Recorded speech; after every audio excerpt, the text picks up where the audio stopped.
প্রিয় ভাই বোনেরা, আসসালামু আলাইকুম। আশা করি নিশ্চয়ই সবাই কম বেশি ভালো আছেন।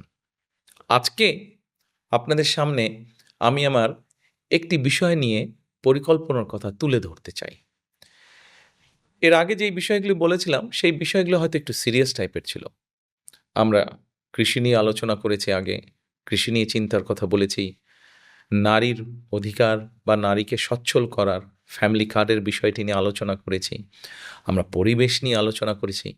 তবে আজকে একটা ইন্টারেস্টিং বিষয় নিয়ে আলোচনা করতে চাই আপনাদের সামনে বা চিন্তাভাবনাগুলো শেয়ার করতে চাই। কি সেই চিন্তাভাবনাটি? সেই চিন্তাভাবনাটি হচ্ছে এটার সাথে জড়িত কারা? নতুন যেই এখন পরিকল্পনার কথা বলব, এর সাথে কিন্তু জড়িত আমাদের যে বিশাল তরুণ সমাজ, এই তরুণ সমাজের সদস্যরা।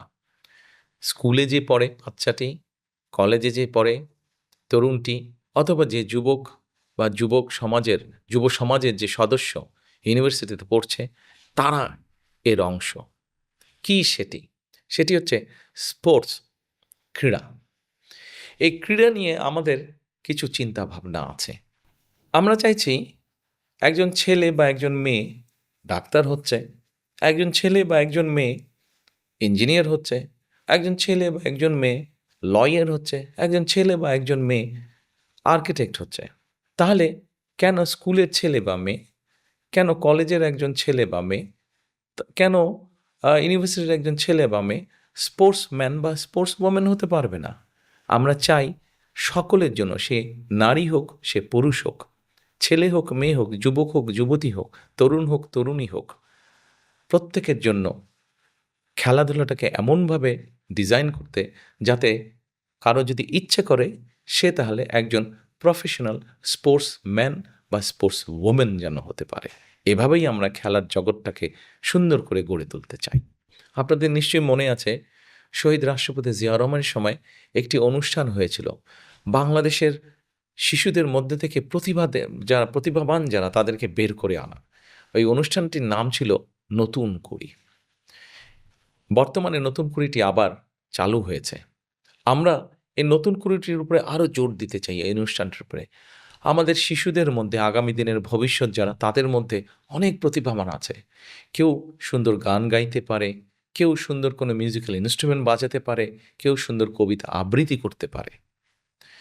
এই নতুন কুড়ি, এই অনুষ্ঠানটি শুধু কবিতা, গান বা কালচার বা আর্টের মধ্যে আমরা সীমাবদ্ধ রাখতে চাই না। আমরা নতুন কুড়ির মধ্যে আরেকটি অংশ চালু করতে চাই, সেটি হচ্ছে স্পোর্টস। আমরা আমাদের আগামী দিনের যে ভবিষ্যৎ, আগামীর যে প্রজন্ম, তাদের মধ্যে থেকে আমরা খেলোয়াড়দেরকে বের করে আনতে চাই। আমরা আজকের যে শিশু, আজকের যে ভালো খেলোয়াড়, হয়তো একটা ছেলে বা একটা মেয়ে ভালো ফুটবল খেলে, কেন সে প্রফেশনাল খেলোয়াড় হতে পারবে না? আমরা সেইভাবে পুরো বিষয়টিকে ঢেলে সাজাতে চাই আমরা। এবং একজন ছেলে বা মেয়ে, সে যদি ভালো চেস খেলে, সে যদি ভালো ফুটবল খেলে, সে যদি ভালো ক্রিকেটার হয়, সে যদি ভালো অ্যাথলেট হয়, তাহলে কেন তার প্রতিভাটা বিকশিত হবে না? আমরা পুরো জিনিসটাকে এমনভাবে সাজাতে চাই, সে যেন তার ওই প্রতিভাটা বিকশিত করতে পারে।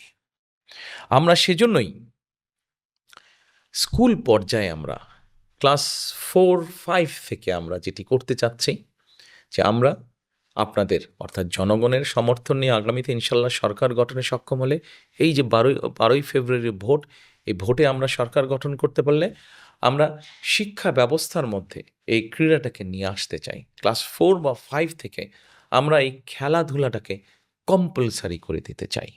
কম্পালসারি অর্থাৎ একটা বাচ্চাকে খেলতেই হবে সে যখন যাবে।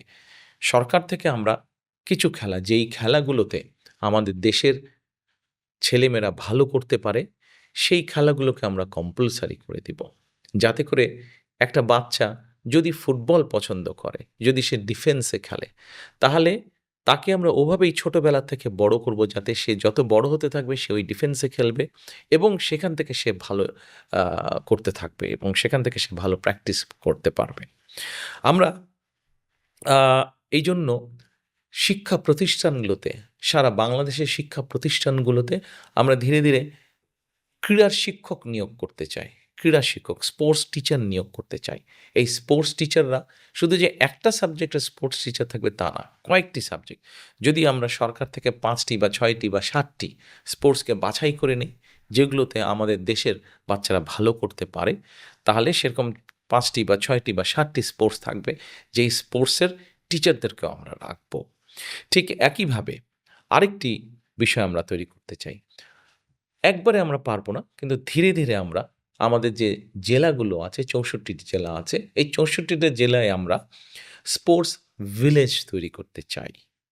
দেখি না চেষ্টা করে করা যায় কিনা। কেউ হয়তো বলতেই পারে না, হ্যাঁ এরকম তো বললে অনেকেই বলতে পারে। না, আমরা বলছি 64টা না পারি 30টা পারবো, যে কটাই পারি আমরা সেটি করতে চাই। এবার আসুন, আপনাদের নিশ্চয়ই যারা খেলাধুলার সাথে আপনারা বেশি খবর রাখেন খেলাধুলার, নিশ্চয়ই আপনারা জানেন যে আমাদের দেশের সন্তানেরা অলিম্পিকে যাচ্ছে, প্যারাঅলিম্পিকেও যাচ্ছে, এবং প্যারাঅলিম্পিকে কিন্তু আমাদের ছেলেমেয়েরা অনেক ভালো করছে কিন্তু।